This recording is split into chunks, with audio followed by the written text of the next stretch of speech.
கடலலை கொஞ்சும் திருச்செந்தூரில் விஸ்வரூபமே வேலையா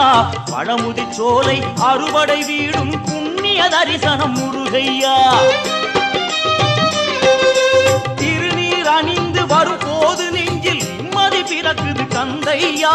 சுகனே சிவனார் மகனே உன்னை பாட பாட சுகமாகுதையா வேல் முருகா அரோகரா அரோகரா வேல் முருகா